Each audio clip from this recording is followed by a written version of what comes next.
menurut kurator tidak pas, tidak tepat dengan tema. Ada yang tema yang mungkin motifnya politik, bahkan mungkin makian terhadap seseorang. Kemudian juga ada yang telanjang, itu juga tidak pantas. Effendi Simbolon, ex-PDIP, berharap Megawati dan Jokowi damai. Deddy Sitorus yakin dalang pemberedelan pameran Yos Suprapto, bukan Prabowo. Keponakan Presiden RI Prabowo Subianto itu mengatakan, banyak anggota fraksi Partai Gerindra yang hanya bisa tersenyum dan geleng-geleng tertawa mendengar respons PDIP kini. Teman-teman semuanya pernah nonton pameran seni dari Butet Kertarajasa? Yang di situ tuh ada patung ikonik, ada patung mirip dengan Jokowi.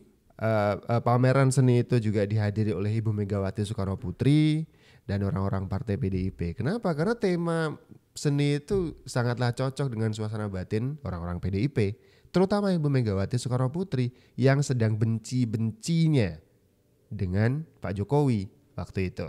Nah ini kemudian ada lagi isu yang sama, ada satu pameran di Galeri Nasional yang kemudian oleh kuratornya harus dihentikan atau ditunda karena materi-materi dari pameran seni yang mau dipamerkan itu politis sekali gitu. Ada lukisan-lukisan tentang Pak Jokowi dan seterusnya. Wah, rame ini, rame. Bahwa proses pameran lukisan di Galnas itu bukan proses baru, tapi sudah panjang dan melalui komunikasi dengan kurator. Di dalam pameran itu ya yang berkuasa itu sebenarnya kurator. Nah, kurator itu sudah bekerja sama dengan senimannya memilih tema tentang kedaulatan pangan. Nah, di dalam proses akhirnya ternyata ada beberapa lukisan yang tidak sesuai dengan tema. Bahkan kurator itu sudah mendiskusikan itu dan tidak sependapat. Tapi menurut informasi yang kami terima, si senimannya memasang sendiri lukisan itu, bukan kurator. Jadi memasang sendiri lukisan-lukisan yang tidak disetujui oleh kurator. Nah, beberapa lukisan itu saya kira menurut kurator tidak pas, tidak tepat dengan tema. Ada yang tema yang mungkin motifnya politik, bahkan mungkin makian terhadap seseorang. Kemudian juga ada yang telanjang, itu juga tidak pantas. Sedang bersetubuh kira-kira begitu ya, telanjang, dengan memakai topi yang mempunyai identitas atau afinitas budaya tertentu seperti topi Jawa atau Raja Jawa atau Raja Mataram itu kan bisa membuat ketersinggungan orang, itu bisa masuk kategori sara gitu ya. Nah, kita tidak ingin ada hal-hal seperti itu, kita tidak ingin mengekang ekspresi kebebasan. Saya kira kita semua sangat mendukung kebebasan berekspresi, tapi tentu kebebasan berekspresi jangan sampai melampaui batas kebebasan orang lain. Ini yang saya kira dan tidak ada beredel itu kurator yang menentukan. Jadi tentu kami juga atas kurator. Saya sendiri baru tahu ya belakangan gitu. Jadi kita nanti lihatlah ke depan akan lebih rapi lagi proses pengkurasiannya itu. Terima kasih.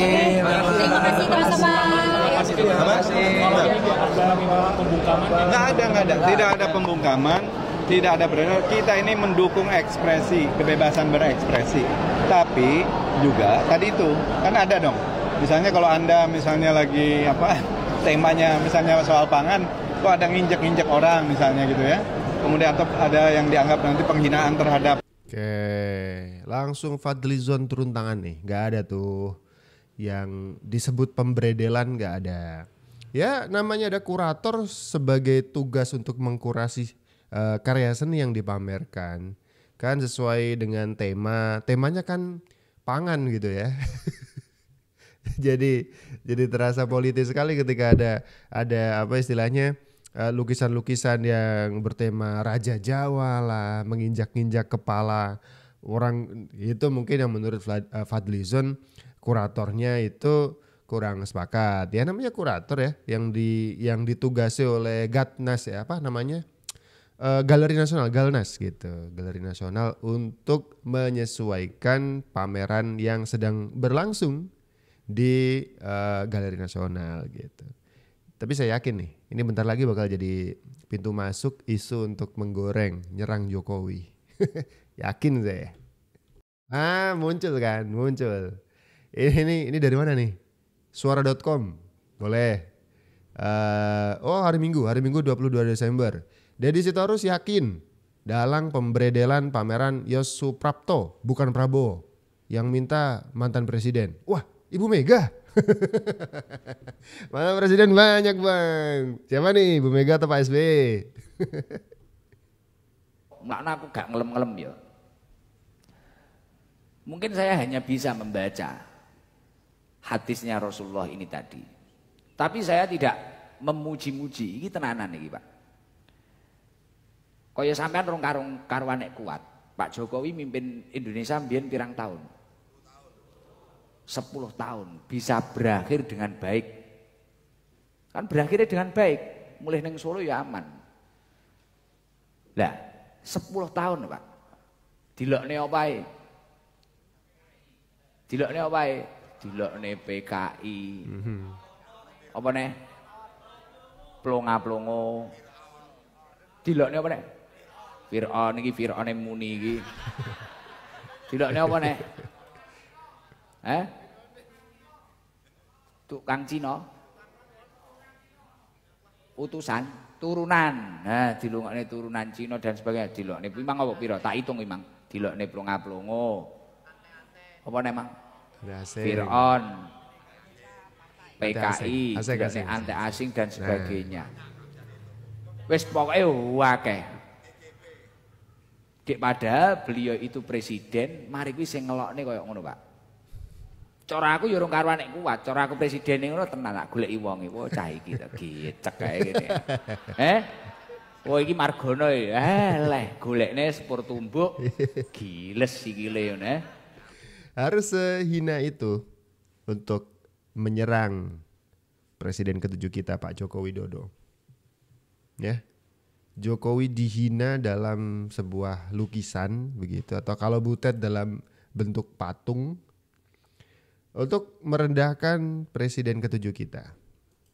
Berbagai cara diupayakan gitu. Guys, Effendi Simbolon kemarin juga jadi korban pecat PDIP setelah ketemu Jokowi. Tapi ya, Effendi tuh sampein pesan loh agar Megawati dan Jokowi itu damai. Soalnya ya, sejahat apa sih Jokowi kok sampai PDIP dan Megawati musuhin sampai kayak gitu? Effendi sendiri juga heran, kenapa kok tiba-tiba dipecat? Kan cuma ketemu Jokowi. Bagi Effendi, harusnya Megawati itu nggak sampai segitunya menghakimi orang. Karena Jokowi diakui atau enggak, ya udah berjasa banget buat negara dan buat PDIP. Kalau menurut kalian, apa aja sih guys kejahatan Jokowi ke PDIP kok Megawati musuhinnya kayak gitu? Adi Prayitno pernah mengatakan Jokowi adalah satu-satunya atau mungkin yang pertama kali yang bisa menyetop dan menghentikan oligarki partai untuk tidak terlalu bisa mengontrol kepala negara. Kata seorang analis politik, Adi Prayitno.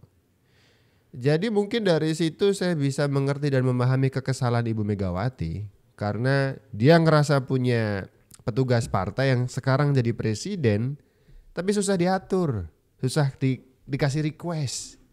Ingat kan di sebuah acara awal-awal 2019 kalau tidak salah ya, periode kedua dari Pak Jokowi, di acara partai PDIP, Ibu Megawati itu mengatakan pokoknya PDIP ya harus dapat kursi menteri paling banyak, enak aja gitu ya. Apakah posisi dari seorang ketua umum partai bisa sebegitunya menyetir seorang presiden sampai menentukan berapa jumlah kursi partai, kursi menteri yang bisa dipesan, di-booking oleh PDIP. Udah kayak booking kursi di restoran gitu ya. Ini yang sebelah sini gak boleh ditempatin Pak, udah di-booking sama PDIP gitu. Paham kan maksudnya? Sampai akhirnya itu tidak bisa lagi dilakukan oleh Ibu Megawati sebagai ketum, tanda kutip penguasanya Jokowi, untuk melakukan apa yang Ibu Megawati inginkan gitu. Dari situ bisa kita pahami kok Megawati musuhinnya kayak gitu. Kenapa? Ya itu alasannya. Karena merasa dia punya petugas partai yang jadi orang nomor 1 di Indonesia tapi nggak bisa diandelin untuk ngasih keuntungan partai. Ya ibaratnya rugi dong. Itu intinya di situ. Bukan kesalahan Presiden Prabowo, PPN 12% ternyata diajuin dan disahin oleh Partai PDIP pada tahun 2021.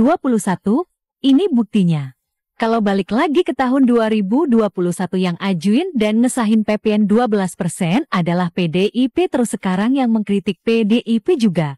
Kocak banget partai Nyonya Megatron ini. Parahnya lagi, amanat undang-undang yang disahkan 3 tahun lalu itu dinarasikan seolah keputusan Presiden Prabowo. Parah banget kan, udah fitnah Pak Prabowo. Padahal udah dijelasin sama Pak Prabowo PPN 12% itu hanya untuk barang mewah. Dengan ini, dengan seluruh kerendahan hati, saya merekomendasikan di rapat paripurna ini mendukung Presiden Prabowo. Pertama, menunda atau bahkan membatalkan rencana kenaikan PPN 12% sesuai dengan amanat pasal 7 ayat 3 dan ayat 2 Undang-Undang Nomor 7 Tahun 2021. Oke. Sekalian disebut tadi tahunnya 2021. Terus ada efek meledak nih. Ya kita tahu 2021 siapa partai politik penguasa, ya kan? Ini yang bikin konten jangan gitulah. Itu presiden kelima kita, Ibu Megawati Soekarno Putri yang terhormat. Masih disebut Megatron. Itu jahat, jangan. Saya sering kali diprotes sama netizen di viewers dari Yuda Media juga nih. Saya nggak nyebut Pak Jokowi aja diprotes, pakai Pak itu, jangan Jokowi aja, temenmu. Gitu. Apalagi sama Ibu Mega juga gitu, jangan gitulah. Jangan disebut Megatron, ya kan. Nah, ini bahas PPN yang lagi panas banget. 2021 yang udah dibahas sama DPR, di mana anggota kelengkapan dewan itu diisi oleh orang-orang dari PDIP. Kenapa sekarang ketika PDIP tidak berada di kapal kekuasaan, jadi playing victim? Wah, saya korban kok, bukan salah saya nih. Gitu. Wakil Ketua Umum Partai Gerindra Rahayu Saraswati Djoyo Hadikusumo merespons kritik PDIP soal PPN yang naik menjadi 12%. Ia mengaku heran dengan respon kritis dari PDIP terhadap kenaikan pajak itu. Rahayu pun mengungkit keterlibatan PDIP saat rancangan Belate dibahas di DPR. Menurut Rahayu, ketika DPR membahas soal Belate dalam RUU tentang harmonisasi peraturan perpajakan atau RUU HPP, PDIP adalah fraksi yang mendapat jatah kursi Ketua Panitia Kerja atau Panja. Kader PDIP yang menjadi Ketua Panja adalah Dolvi Otniel Frederick Palit. Keponakan Presiden RI Prabowo Subianto itu mengatakan, banyak anggota fraksi Partai Gerindra yang hanya bisa tersenyum dan geleng-geleng tertawa mendengar respons PDIP kini. Rahayu heran mengapa PDIP tidak menolak kenaikan PPN 12% saat kadernya menjadi Ketua Panja. Adapun sistematika UU HPP terdiri dari 9 bab dan 19 pasal yang telah mengubah beberapa ketentuan di UU lainnya, termasuk Undang-Undang tentang Ketentuan Umum dan Tata Cara Perpajakan atau RUU KUP. Saat itu kader PDIP Dolvi mengatakan pembahasan RUU HPP didasarkan pada surat Presiden serta surat keputusan pimpinan DPR RI tanggal 22 Juni 2021. Surat itu memutuskan bahwa RUU KUP dibahas oleh Komisi 11 bersama pemerintah. Fraksi yang menyetujui adalah PDIP, Golkar, Gerindra, Nasdem, PKB, Partai Demokrat, PAN, dan P3, serta satu menolak yaitu PKS. Dolvi mengatakan PKS menolak RUU HPP lantaran tidak sepakat soal rencana kenaikan tarif PPN menjadi 12%. Oke, jadi ibaratnya sekarang giliran Gerindra yang jadi partai penguasa pemerintah gitu ya, di mana Pak Prabowo jadi presidennya. Itu sekarang seperti bom yang harus Pak Prabowo jinakkan gitu. Lah, yang nyalain siapa? Ketua Panja, Panitia Kerja, rancangan undang-undangnya.